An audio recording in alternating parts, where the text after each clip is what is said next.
sentiste en esta mañana, no sé lo que tú experimentaste en esta mañana, pero creo que hay algo tan grande y tan poderoso que se ha hecho sentir, que si tú eres capaz de apropiar o de tomar o de agarrar, amén, toda esa bendición, Dios es capaz de hacer grandes cosas con tu vida. Alabado sea el nombre de Jesús. Le damos bienvenida a todos aquellos que nos están visitando en esta preciosa mañana. Amén, un aplauso fuerte para aquellos que nos están visitando. Gloria a Dios. El Señor cada día añade lo que han de ser salvos. ¿Sí o no? Hay un proyecto, hay un propósito que comenzó desde el principio. Hay un propósito que comenzó desde el principio. Y ese propósito es que hoy tú y yo estemos acá, seleccionados, escogidos, y por más que queramos escapar, Dios nos va a perseguir. Así me pasó a mí, así le ha pasado a muchos. Por más que has querido escapar, por más que has querido huir de esta bendición que Dios ha designado para ti, no hay manera. Dios se te revela en un sueño, Dios te habla a través de un cartel, hay un himno que te habla, comienzas a tener algo que empieza a funcionar en tu vida. Lo cierto es que hay mucha gente que hoy están dejando los vicios, hoy están dejando el cigarro, hoy están dejando la prostitución, hoy están dejando la idolatría. Hay muchas personas que están siendo tocadas ahí en la calle y no saben por qué. ¿Saben por qué? Porque Dios es el que convence de pecado, de justicia y de juicio. Dios es el que va convenciendo.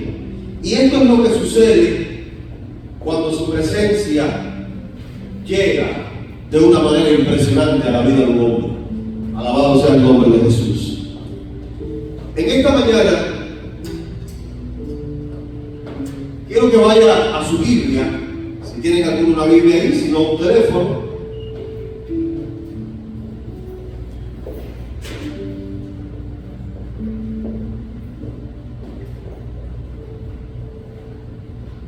Y dice así Mateo capítulo 24, verso 14. Mateo capítulo 24, verso 14 dice así: y será predicado, oye bien, y será predicado cualquier evangelio. No. Y será predicado este evangelio del reino. ¿Dónde? ¿En Estados Unidos nada más? No. Vamos a repetirlo. Y será predicado este evangelio del reino en todo el mundo. Escuche bien. Eso para que usted sepa que por eso es que se está predicando. Es una orden. Y será predicado este evangelio del reino en todo el mundo para testimonio a todas las naciones. Y entonces vendrá el fin. ¿Estás escuchando? Lo vuelvo a repetir, porque yo quiero que se le quede grabado. Y será predicado este. ¿Cuál evangelio? Este, el del reino. No es un evangelio de una religión.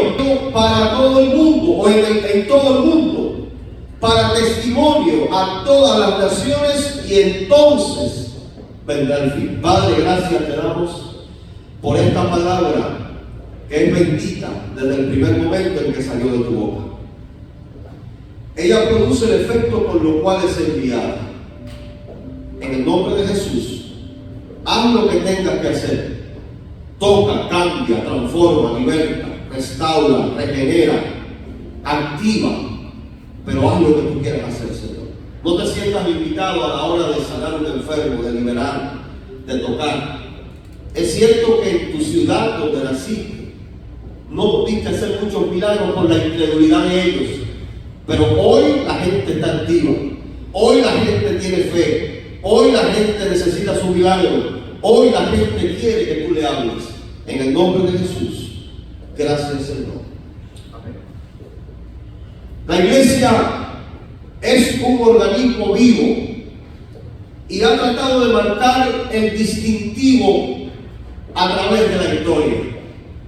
La gran realidad es que muchas veces enfocamos la predicación o el mensaje en un cambio humano. Sin embargo, no existe la posibilidad en que un hombre pueda cambiar a otro hombre. La gran realidad de todo esto es que la única manera en la que el hombre puede ser cambiado es cuando Dios se le mete adentro. Al principio de la creación, Dios lo estableció todo bueno, ¿sí o no? Lo estableció todo bueno, puso al hombre en el huerto del Edén, le puso frutas, le puso animales, y así sucesivamente. Yo al mirar y a imaginarme esa creación me di cuenta que Dios lo tenía dentro. Es decir, Dios puso al hombre dentro de él, ¿sí o no? Había protección, es como cuando usted para a un niño, usted lo tiene adentro. Si usted pudiera meterse el niño adentro en su vientre otra vez, usted lo hace. Por tal de protegerlo, por tal de cuidarlo, por tal de estar con él. Hay momentos en la vida en el que usted no quiere soltar a su hijo, usted quiere tenerlo porque lo está protegiendo y lo está cuidando. De la misma manera esto sucedió al principio. Dios estableció al hombre y lo tenía dentro. Sin embargo, la gran diferencia es que en un momento determinado, cuando Jesús le dijo a los discípulos, no se muevan de Jerusalén hasta que sean investidos con el poder de lo alto, llegó la gran realidad que el día de Pentecostés fueron todos unánimes, juntos, llenos de la presencia de Dios. Esto me identifica que hay una diferencia. Al principio Dios lo tenía dentro de él. Ahora el día de Pentecostés, Dios viene a meterse dentro del hombre. ¿Qué gran diferencia? Entonces esto me da una connotación y me hace ver la perspectiva de que Dios quiere meterse dentro del hombre. ¿Sabe usted que hay una gran diferencia entre los demonios y el Espíritu de Dios a la hora de entrar en la vida de un hombre? Los demonios no piden permiso. Ellos entran. Por eso usted ve personas atadas en la calle, bajo el vicio, bajo tantas cosas, porque los espíritus inmundos entran en los cuerpos de las personas sin pedir permiso. Y esto viene a manifestarse a través de sus acciones, a través de lo que hablan, a través de cómo se comportan, a través de su vida cotidiana. Usted puede discernir cuando una persona está poseída o cuando una persona está atada por un demonio. Recuerden que hay una confrontación y el hombre fue diseñado un poco menor que los ángeles. Los ángeles tienen poder propio. Dios le entregó poder, ¿sí o no? Es una realidad. Tienen un poder limitado. Sin embargo, el hombre es un ser terrenal. El hombre no es un ser angelical, no se confunda. Nosotros somos seres terrenales, diseñados para vivir aquí en la tierra. Ahora, la gran realidad es que el hombre no puede hacer las cosas por sí solo. Sí, él te dio capacidad de pensar, de tomar decisiones, de escoger entre lo bueno y lo malo, te dio la oportunidad y la sabiduría para tú dirigir tus pasos en la vida. Sin embargo, el cambio y la transformación interna comienza a aparecer a través del Espíritu de Dios metido en la vida del hombre. Esto es lo que provoca regeneración, cambios, manera de pensar diferente, transformación interna, y todo lo que se produce adentro está allá adentro y se manifiesta afuera. ¿Sí o no? Por eso es que tú no puedes dormir tranquilo muchas veces. Por eso es que te levantas a las 3 de la mañana, a las 4 de la mañana y tú dices, ¿por qué me está pasando esto? Porque Dios está tratando contigo, porque Dios se está manifestando a tu vida, porque Dios quiere entregarte un mensaje correcto a tu vida, porque Dios quiere que tú endereces tus pasos. Eso es lo que está sucediendo. Ahora bien,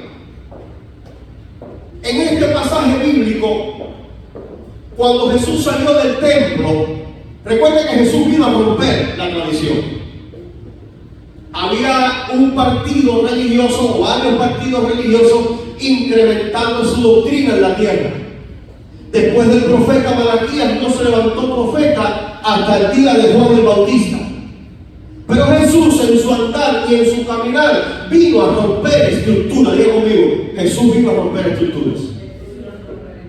Jesús vino a cambiar la comodidad del pensamiento judío. Pero también vino a enseñarle a los escribas y a los fariseos que él venía a romper una estructura religiosa en su vida. Por eso es que Jesús andaba con todo el mundo. Jesús se metió en la casa de Zaqueo, que era un cobrador de impuestos. Jesús habló con la mujer samaritana. Jesús entregó la vida a muchas personas en momentos difíciles de su vida. Jesús entró en los barrios. Jesús compartió con todos. Jesús se sentó en la mesa de publicanos y pecadores, porque Jesús vino a cambiar el mundo. Jesús no vino a implementar una religión. Jesús vino a implementar el evangelio del reino, no con costumbres ni tradiciones humanas, sino con principios y valores externos e internos que podían cambiar la vida del hombre. Ahora bien, en Mateo capítulo 24, quiero que vaya conmigo, después de una profecía, Jesús dice: Jerusalén, que matas a los profetas y apedreas a los que te son enviados, ¿cuántas veces quise juntar a tus hijos como la gallina junta a sus polluelos debajo de las alas, y no quisiste? A los suyos vino y los suyos no les recibieron. He aquí, vuestra casa os dejará desierta, porque os digo que desde ahora no me veréis hasta que digas: bendito el que viene en el nombre del Señor. En otras palabras, Jesús estaba profetizando que Jerusalén no le iba a ver más hasta el día de su muerte. Intenté hacerlo todo. Intenté reestructurarlos, oh Jerusalén. Intenté cambiar su mentalidad. Sin embargo, ustedes mataron los profetas, los mismos judíos. Ustedes mataron los profetas. Ustedes no recibieron el mensaje del reino. Sin embargo, le da una profecía, y en el capítulo 24, verso 1, cuando Jesús sale del templo, se acercaron sus discípulos para mostrarle los edificios del templo. Respondiendo, Jesús les dijo: ven todo esto, de cierto os digo que no quedará piedra sobre piedra. Va a haber una destrucción. ¿Y saben qué sucedió? Que los discípulos se acercan a Jesús y le dicen: Señor, muéstranos qué señal habrá de tu venida y del fin del siglo. Quiero que nos hable, quiero que nos identifique. Necesito saber más de lo que va a suceder, porque el hombre siempre tiene por tendencia a conocer su futuro, ¿sí o no? Por eso que la gente dice: voy a donde está la carta, voy a donde está el santero, voy a donde está el espiritista, porque el hombre quiere conocer su futuro.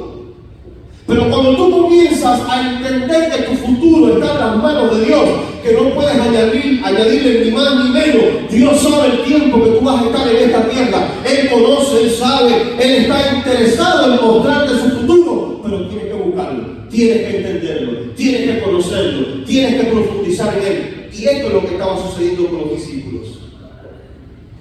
Y así Jesús le comienza a mostrar acerca de las cosas y señales del fin, y le responde de esta forma en el capítulo 24, verso 4: mirad que nadie os engañe. Escuche bien, esto es profético.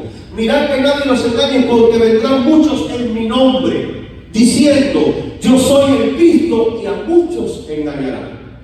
Ya eso está sucediendo, ¿sí o no? Hay mucha gente por ahí que se está diciendo que son el Cristo, otra que dice que es la mujer de Cristo. ¿No lo ha visto en las redes sociales? Así lo digo: yo soy la esposa de Cristo.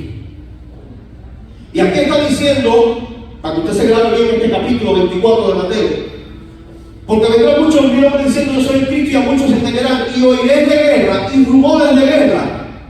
Mirad que no os turbéis, porque es necesario que todo esto acontezca, pero aún no es el fin.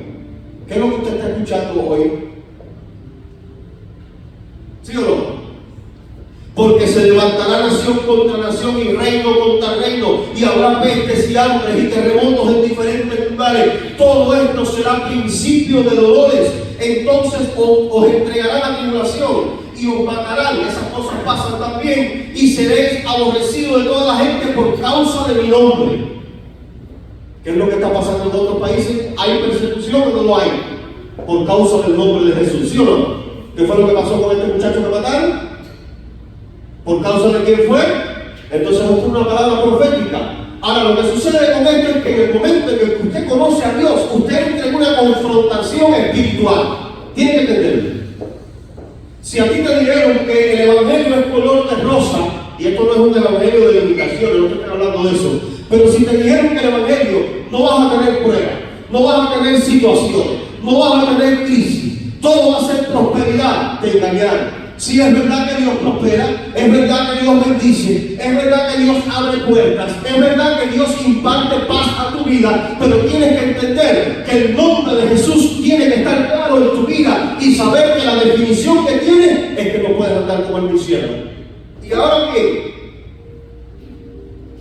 Dios le continúa dando palabras proféticas. Muchos tropezarán entonces y se entregarán unos a otros, y unos a otros se aborrecerán. Esto está pasando.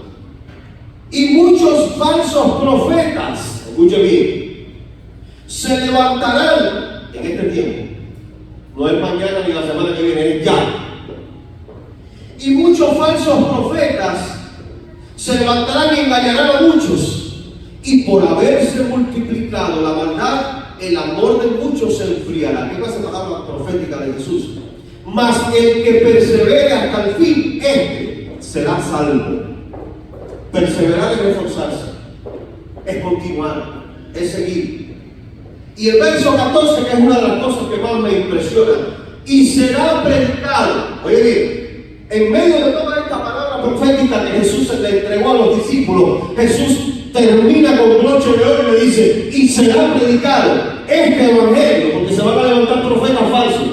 Pero el hecho de que se levanten profetas falsos no quiere decir que no hayan verdaderos.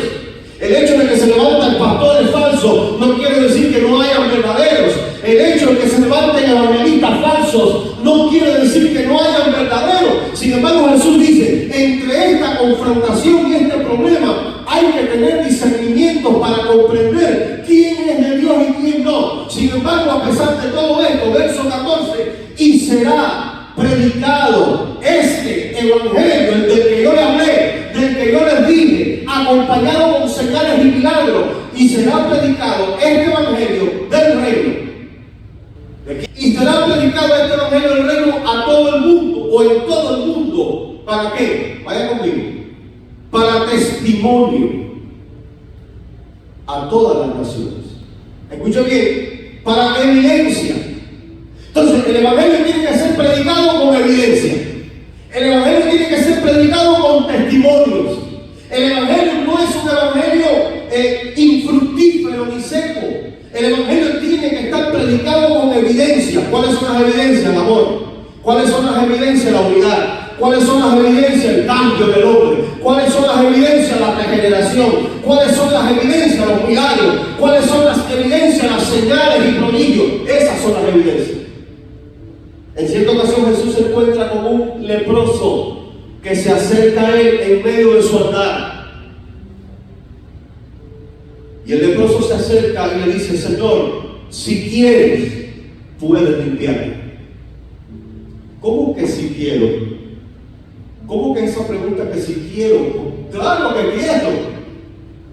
¿Cómo es posible que yo me niegue a mí mismo si yo vine a sanar, a libertar, a cambiar, a transformar, a ejecutar un plan de reino? Yo vine a romper la estructura, yo vine a desacoplar la religión, vine a romper estratagemas humanas. ¿Cómo es que tú me preguntas que si quiero? Claro que está en mi voluntad limpiarte y sanarte. Y ahora este hombre le dice, si quieres puedes limpiarme. Y Jesús le dijo, claro, sé limpio. Pero una de las palabras que me llamó la atención fue cuando le dice, mira, no se lo digas a nadie. ¿Cómo es posible que Jesús le estaba diciendo al leproso, no le digas a nadie lo que sucedió ahora? ¿Cuál era el problema?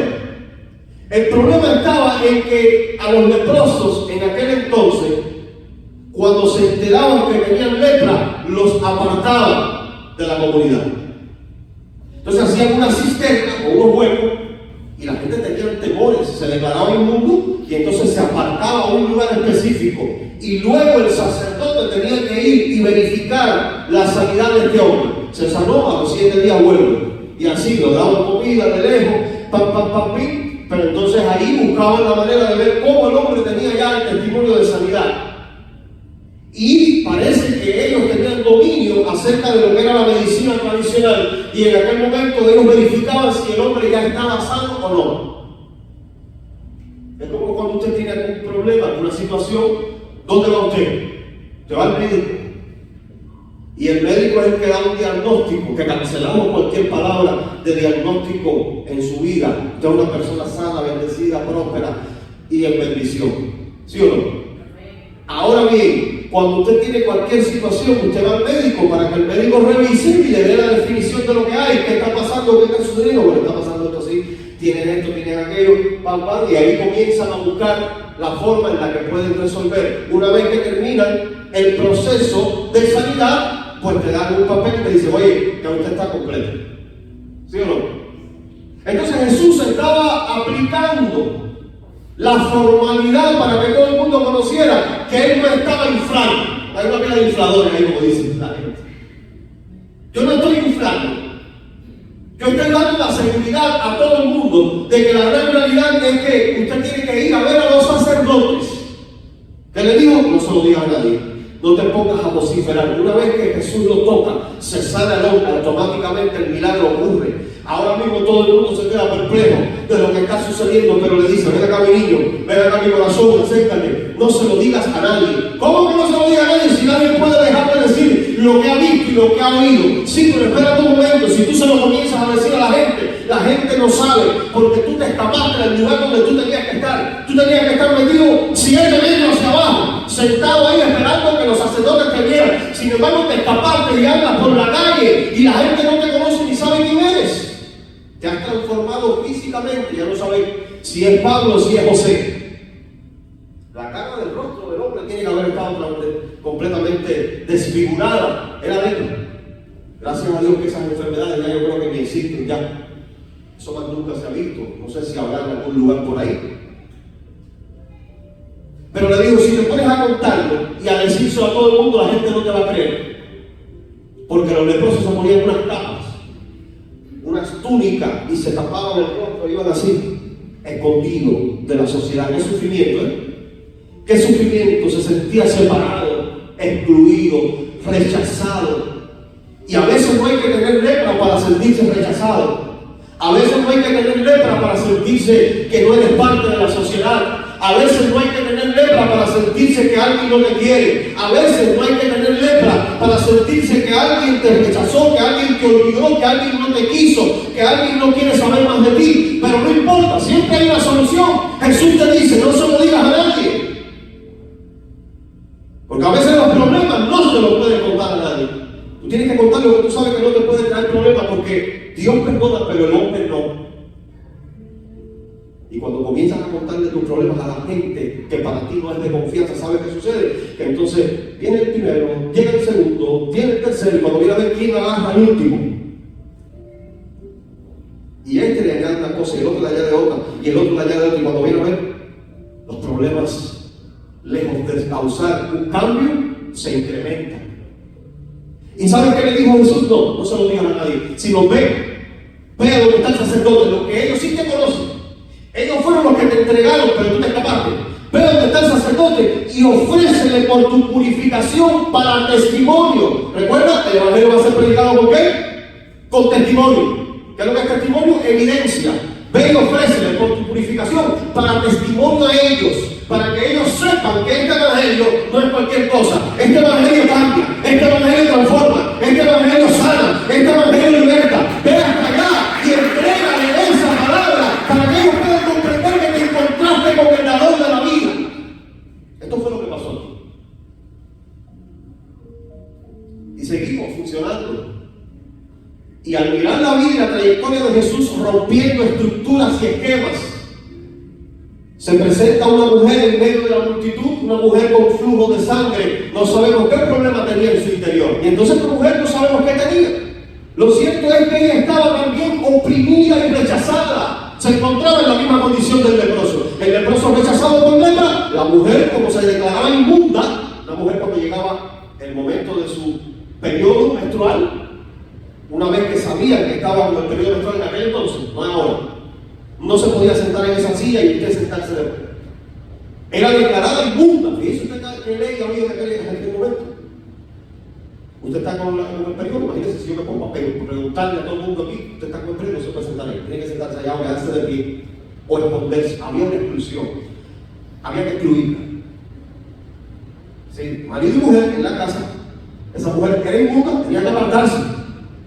Usted duerme en un cuarto y yo duermo en el otro. Y no era porque roncaban uno a otro. Y las mujeres roncan también, porque le echan la culpa a los hombres. ¿Entiendes? Y entonces dicen que no, claro, no vas a saber si roncas si no te escuchas. Estás dormida, mi corazón, y no te puedes escuchar. Entonces, esto sucedía aquí. La muchacha estaba en una condición difícil, mucho sangramiento y no sabía. Y dice que había gastado todo lo que tenía, todo el dinero que tenía, sus ahorros. No sabemos qué hombre iba a mantener una relación con esta mujer. A ver, trasládense a aquel entonces. ¿Qué hombre iba a mantener una relación íntima o una relación marital, matrimonial con una mujer en esta condición? Sabía que ante la ley era inmunda, no podía estar con ella. Y quizás sus deseos como hombre quería tener a su mujer, sin embargo no podía. ¿Por qué no podía? Por esta condición. ¿Sí o no? Qué desprecio, qué sufrimiento, qué desalojo, qué tristeza para esta mujer. Y me llamó la atención algo que ella hizo, que cuando ella se presenta en el lugar, estaban todos allá, todo estaba lleno, Jesús estaba allá, imagínense, una gran multitud, todo el mundo lleno, ella sabe que está excluida de la sociedad, no sabe cómo llegar a Jesús, sin embargo dijo, si yo tocare solamente su manto, yo seré salvo. Si solamente me dan la oportunidad de tocar su manto, yo voy a ser salvo. Escuchen bien, en ninguna parte de las Escrituras viene esto como doctrina.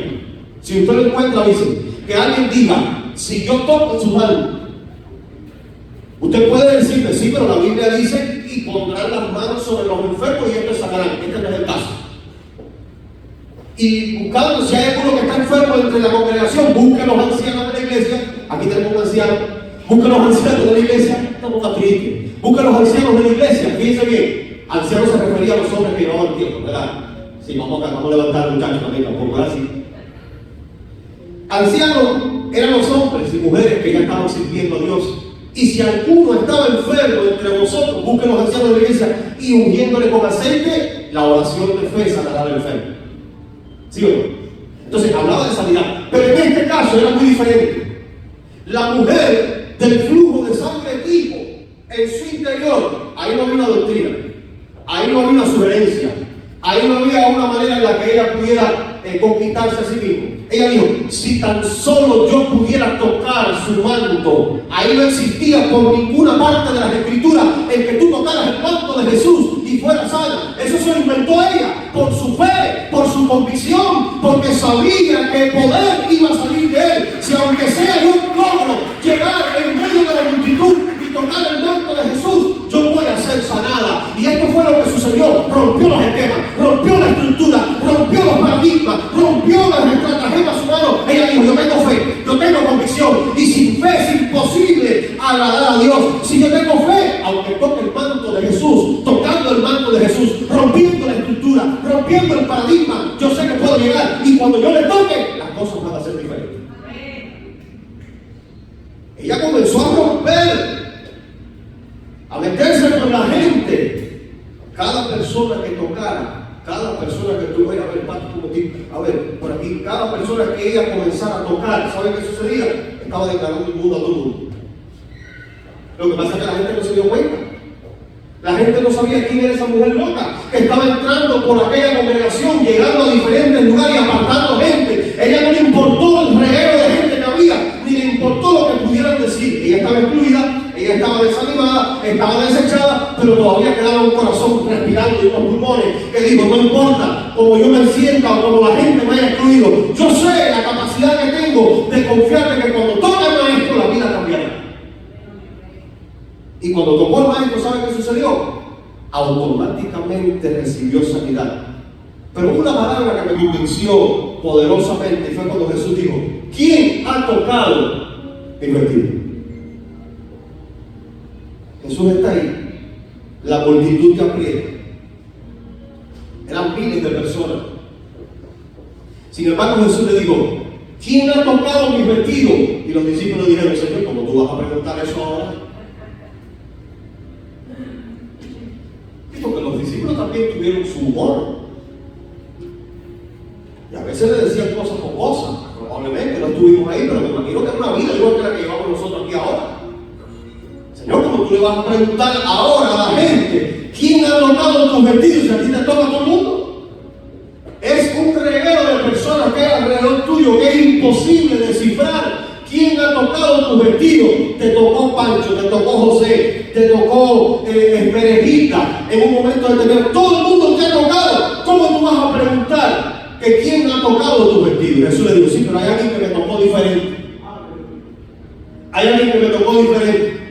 Hay alguien que me tocó con pasión.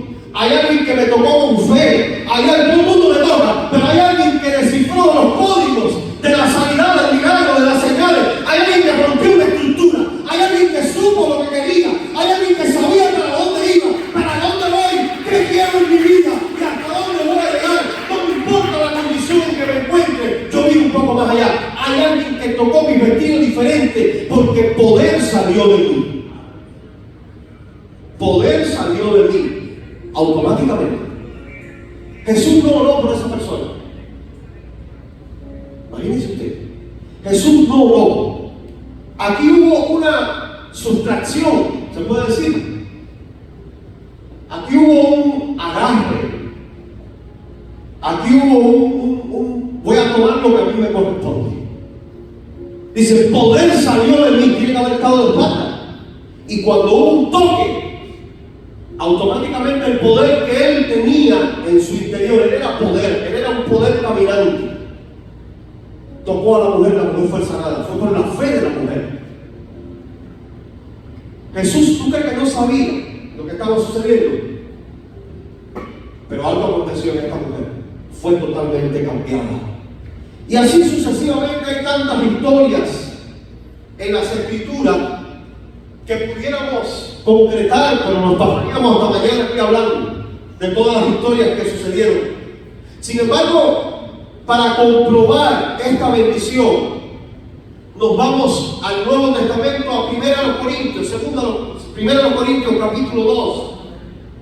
Y quiero que vaya conmigo porque es para ya terminar y cerrar con broche de oro, sabiendo que también algo aconteció en la vida de Pablo. 1 Corintios capítulo 2, verso 1 dice, así que hermanos, cuando fui a ustedes o a vosotros para anunciar el testimonio, escuche bien, vamos a comprobar esto. Y será predicado este evangelio del reino, ¿para qué? Para testimonio, para evidencia. Así que hermanos, cuando fui a vosotros para anunciar el testimonio de Dios, no fui con excelencia de palabras o de sabiduría. Segunda a los Corintios capítulo 2 verso 1. Te lo busca ahí en su teléfono. 1 Corintios 2, 1. Dice, así que hermanos, cuando fui a vosotros, Pablo escribiéndole desde Éfeso, no fui para anunciar el testimonio de Dios, no fui con excelencia de palabras ni de sabiduría, pues me propuse no saber entre vosotros cosa alguna, sino a Jesucristo y a este crucificado. Quiero leerle primero para que usted entienda después el trasfondo. Y estuve entre vosotros con debilidad y mucho temor y temblor, y ni mi palabra, escuche bien esto, ni mi palabra ni mi predicación fue con palabras persuasivas de humana sabiduría, sino con demostración del Espíritu y de poder, para que vuestra fe no esté fundada en la sabiduría de los hombres, sino en el poder de Dios. ¿Se dan cuenta de esto? ¿Por qué Pablo habla acerca de esto? Pablo fue un perseguidor de la iglesia. Lo he dicho en otras ocasiones, quizás el antagonista más encarnizado del cristianismo. Este hombre era como Hitler. Pablo era un hombre que portaba una doble ciudadanía, y la gran realidad es que era romano, pero también era judío. Estaba sujetado a las estrictas leyes de Gamaliel, uno de los maestros más insignes en aquel entonces. Pablo fue un hombre catedrático, un hombre muy inteligente, muy sabio, tenía un coeficiente intelectual poderoso. Pablo fue un hombre que podía estar en las sinagogas y hablar horas enteras porque tenía una elocuencia y una sabiduría y una facilidad de palabras que podía tocar el corazón de cualquier persona. Sin embargo, Pablo le escribe a los corintios, le escribe desde Éfeso, y en un momento determinado Pablo entra a la ciudad de Corinto. Pero la ciudad de Corintio es una ciudad marítima, era estratégica en Grecia, situada en uno de los lugares que conectaba a Grecia continental con Israel. Corintio era una ciudad nocturna. ¿Por qué nocturna? Porque era una ciudad que fue destruida en algún momento determinado, sin embargo se volvió a reconstruir. Pero ya se hizo, cuando se hizo nueva, se hizo con un puerto de mar. Imagínense ustedes las ciudades con puerto de mar. ¿Qué pasa? ¿Saben cómo podemos comparar a Corintio? Como Las Vegas. Corintio era Las Vegas de hoy. Tenía una diosa que se llamaba Afrodita y crearon un templo en un pináculo, en un lugar, en una montaña, y ese era el centro de la ciudad. Y era la diosa del amor. ¿Saben qué pasaba? Lo que pasaba en Corintio se quedaba en Corintio. Para que tengas una idea de dónde se metió Pablito. Pablito no se metió a cualquier lugar. Pablito se metió a Las Vegas de hoy. Donde estaba la droga, donde estaba la prostitución, donde estaba todo lo que estaba ocurriendo en aquel lugar. Sin embargo, en medio de esa crisis, en medio de esa situación, Pablo establece una iglesia ahí. Y comienza a funcionar. Y ahí empiezan a convertirse la gente. ¿Y sabe qué pasa? Que vivían muchos filósofos. Es decir, Corintio era una ciudad, a pesar de todo lo que estaba sucediendo, era una ciudad muy preparada, porque ahí se mudaron todos los filósofos, todas las personas que tenían dinero, economía. Era una ciudad próspera y había mucha gente muy inteligente. Entonces, ¿sabes cómo fascinaban a la gente? Con una buena elocuencia. Si tú llegabas con una buena elocuencia, tú te ganabas a la gente. A los corintios te la ganabas con una buena elocuencia. Y llegabas, y como eras un tipo preparado, tú llegabas y te ibas metiendo a la familia, y poco a poco te ibas metiendo hasta que llegabas. Por eso es que hay una división. Yo soy de Apolo, y yo soy de Pablo, y yo soy de este, y yo soy de otro. Porque la gente lo que buscaba era oír lo que querían escuchar. Y es por eso que Pablo se retracta de toda la sabiduría. Pablo tenía que hacerlo de verdad. Pablo era un tipo letrado, estudiado, sabía, conocía las escrituras de pie a letra, todo. Sin embargo, mira lo que dice Pablo. Quiero que vaya conmigo. En el verso 4, capítulo 2. Y ni mi palabra, ni mi predicación. Hace alusión a dos cosas.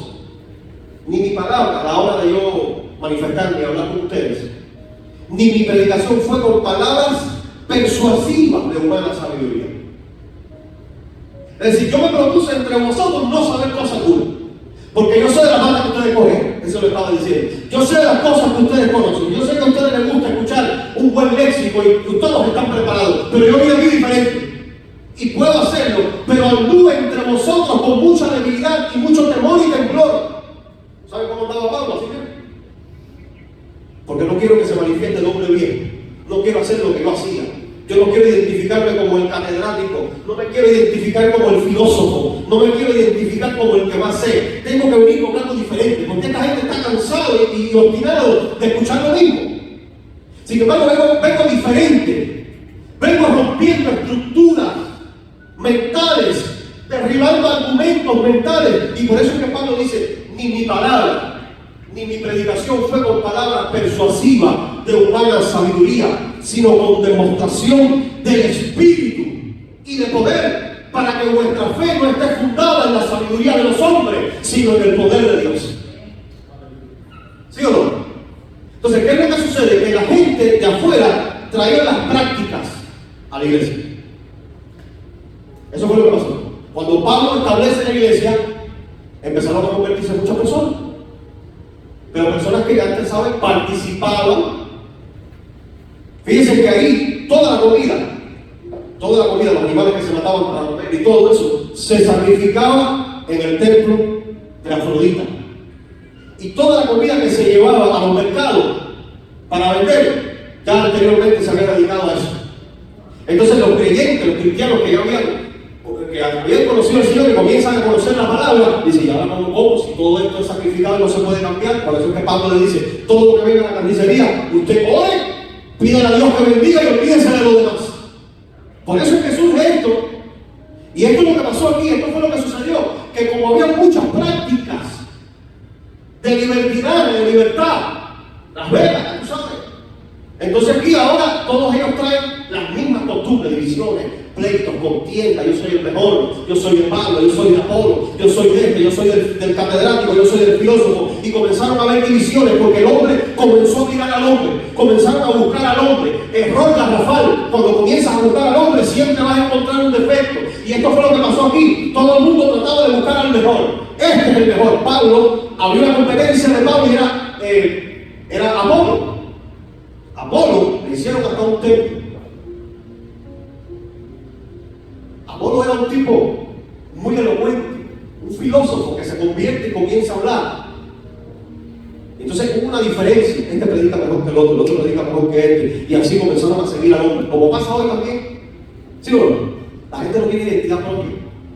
Ven que se levantó Pancho José, que allá va a correr todo el mundo, y es una realidad. Todo el mundo va buscando, a ver, ¿qué me dicen? ¿Qué oigo? ¿Qué escucho? ¿Qué es lo que veo? A ver, no, que la vieja, que aquella que le está haciendo daño, que por aquí todo el mundo anda buscando, a ver cómo encuentra su destino. Tu destino está en Cristo, tu destino está en Él. Él es el que da y que quita la vida. Él sabe cuándo hacerlo y cómo hacerlo. Él sabe los días que tú vas a estar en esta tierra, hasta dónde, hasta cuándo. Él lo sabe todo. Por eso es que dice: no teman al hombre, al que puede matar el cuerpo, más bien teme al que te da la vida y que te la puede quitar. Entonces por eso es que Pablo se ve inspirado a hablarle a esta gente y le dice: mira, oye, yo vengo con algo diferente. Ustedes saben perfectamente que están trayendo las prácticas de la calle para acá. Y eso pasa en muchas iglesias, en diferentes países. Usted ve que se convierte en 10 espiritistas. ¿Solo visto? En Cuba, República Dominicana, Haití, África, todas ese tipo de iglesias donde se ha practicado el cultismo, cuando se convierten a Cristo vienen con las mismas prácticas. Y por eso que usted ve muchas iglesias por ahí y dice: ¿sabes? Se volvieron locos, que hacen una pila de barbaca y cosas, porque vienen con las mismas prácticas atrás del espiritismo. Llegaron al espiritismo y llegan aquí y piensan que es lo mismo y comienzan a identificarse como espiritistas cristianos. Y eso es lo que está pasando en muchas iglesias, que no hay un orden. El Espíritu de Dios tiene un orden. Él reparte dones como Él quiere. Él entrega ministerio como Él quiere. Esto no es un desorden. Las cosas aquí no funcionan como funcionaban allá. Las cosas son diferentes. Y es por eso que ahora tú estás viendo muchas iglesias con el desorden y la destrucción total, porque no están ocurriendo conforme a la bendición de Dios. Y eso es lo que estaba pasando allá con Pablo. Estaban trayendo el desorden de la calle. Y debe funcionar igual. Esto funciona, y por eso es que Pablo se había inspirado a hablarle de los dones. Espérate, los dones son así. ¿Y saben qué era una de las cosas que más les fascinaba a los corintios? El hablar en otras lenguas. Y ahí empezaban a hablar en lengua, no había una interpretación, no había nada, había un desorden total. No se sabía quién era un don, quién tenía un don, quién no tenía. Y los dones son repartidos a cada uno como Él quiere. Yo he visto predicadores, evangelistas, pastores repartiendo dones. Tú eres evangelista, tú eres pastor, tú eres repartiendo ministerio. ¿Quién le dijo que tú tienes la autoridad para hacer eso? A mí me decía un pastor amigo mío en Puerto Rico, y dice: no, invité a un evangelista aquí, se puso a estar repartiendo dones en ministerio. Tú eres profeta, tú eres evangelista, tú eres gente, tú eres lo. Hay momentos en que Dios te va a revelar. Porque a mí Dios me ha revelado también en cosas donde Dios, pero si Dios te lo tiene que revelar a ti, la pasión te la va a poner a ti, el momento te lo va a poner a ti, el desarrollo te lo va a poner a ti. Yo puedo ver cosas, pero yo no soy nadie para estar impartiendo dones. Él es el que los da, Él es el que lo entrega. Lo que yo tengo me lo dio Él. A mí nunca me lo dio ningún hombre. Nadie me dijo: tú eres esto, tú eres aquello. Las cosas surgieron y la pasión comenzó a funcionar en mi vida. Y eso es lo que sucede. El poder de Dios no es negociable. Y por eso Pablo está diciendo aquí: ni mi palabra, ni mi predicación fue con palabras persuasivas como ustedes están acostumbrados a hacer. No. Sino con demostración del Espíritu. ¿Por qué digo esto? Del Espíritu. Tiene que haber un cambio. Tiene que haber una regeneración en tu vida. El que no naciere del agua y de qué? Y del Espíritu. Por eso es que Pablo está diciendo: hacen una diferencia del Espíritu y de poder. Primeramente el Espíritu entra en ti, comienza el cambio, comienza el proceso, comienza la funcionalidad de tu vida, y entonces a través de ese Espíritu que tú portas dentro de ti comienza el poder. Ese poder se va a manifestar a través de ese Espíritu que tú cargas, porque el poder no es tuyo. Recuerda que los ángeles tienen poder que Dios les entregó. Es genuino, pero es un poder limitado, porque los demonios tienen poder. Y los demonios fueron ángeles caídos, que en un momento fueron desterrados de ahí arriba. Allí comenzó la primera división. pero fueron desterrados, tienen poder para hacer cosas. El diablo dijo la gran verdad cuando tentó a Jesús y le dijo: tírate del pináculo y te daré todo. O si postrado me adorares, si tú me adoras, postrado delante de mí, yo te entrego todo, porque todo me ha sido dado. Él sabía las estrategias y los estratagemas. Si eres hijo de Dios, tira estas piedras que se conviertan en pan. Lo subió al pináculo del templo y dijo: mira, te puedes tirarte aquí hasta abajo, porque escrito está: a sus ángeles mandarás para que no tropiece tu pie en piedra. Le usó la misma palabra. Y porque el diablo no usa la palabra y sabe que va a usar la misma. Por eso que hay una pila de doctrinas que se han errado por la situación de lo que está sucediendo, porque usan la misma palabra, pero sacan textos del contexto para convertirlo en un pretexto. Entonces tiene que hacer un trasfondo histórico de lo que sucedió. Por eso yo le explico qué estaba sucediendo en la vida de los corintios. ¿Por qué Pablo se ve inspirado a hablar de esta manera? Yo no fui con palabras persuasivas de humana sabiduría, sino con demostración del Espíritu y de poder. Porque cuando tú vas con la demostración de Dios, las cosas son diferentes. Ya no es manipulación humana, ya no es un conformismo cultural. Ahora es Dios trabajando, ahora es el reino en acción, es el reino cambiando, transformando vida, es el reino restaurando, sanando, liberando, y las cosas comienzan a cambiar de una manera diferente.